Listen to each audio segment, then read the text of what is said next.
পটল কুমার গানওয়ালা। সুজন, তুমি চলো আমার ঘরে, কথা আছে। কথা তো আমারও আছে তোমার সঙ্গে, কথা না প্রশ্ন আছে, কৈফিয়ত চাওয়ার আছে তোমার কাছে। তুমি তোমার কৈফিয়ত নিয়ে রেডি থেকো অদিতি, সময় মতন আমি তোমার কাছে সেটা চেয়ে নেব।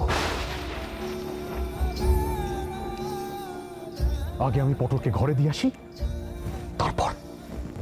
কৈফিয়ত আমি দেব না তোমাকে সুজন, তুমি আমাকে কৈফিয়ত দেবে।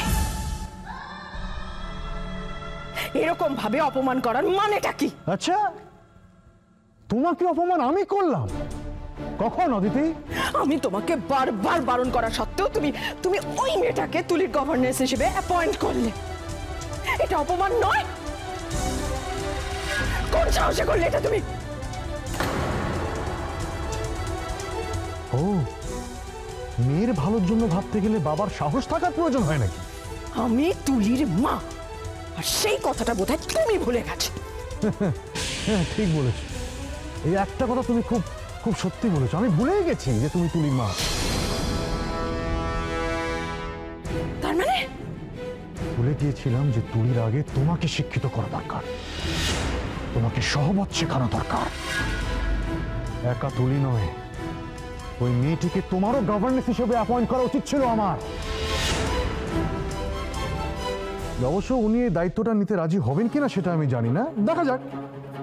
কালকে সকালে উনি আসুন আগে, তারপর ওনাকে জিজ্ঞেস করে দেখবো আমি।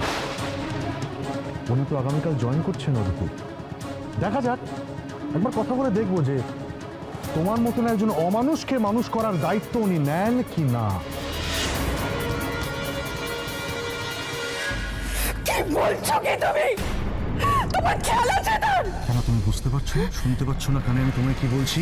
অমানুষ বলছি তোমায়, অমানুষ। কেন, তোমার গায়ে লাগছে নাকি রানী সাহেবা? ওইটুকু একটা বাচ্চাকে হেনস্থা করার জন্য কেউ এতটা নিচে নামতে পারে? হ্যাঁ, তুমি সিঁড়িতে তেল ঢেলে রেখে দিয়েছিলে যাতে পটল পা পিছলে পড়ে যায়। এরপরেও নিজেকে মানুষ বলে তুমি ভুল করতে পারো, কিন্তু সেই ভুলটা আমি করতে পারি না। দিনের পর দিন তুমি পটলের ক্ষতি করার জন্য তুমিকে ব্যবহার করে গেছো। ওইটুকু একটা বাচ্চাকে তুমি ব্যবহার করে গেছো আরেকটা বাচ্চাকে ক্ষতি করার জন্য। তার শাস্তি হিসেবে আমি তুলিকে তোমার কাছ থেকে আলাদা করার সিদ্ধান্ত নিয়েছি, এবং সেটাই আমি করব। আর এর জন্য তোমার কি শাস্তি হবে সেটা আমি ভাববো। তৈরি থেকো তুমি।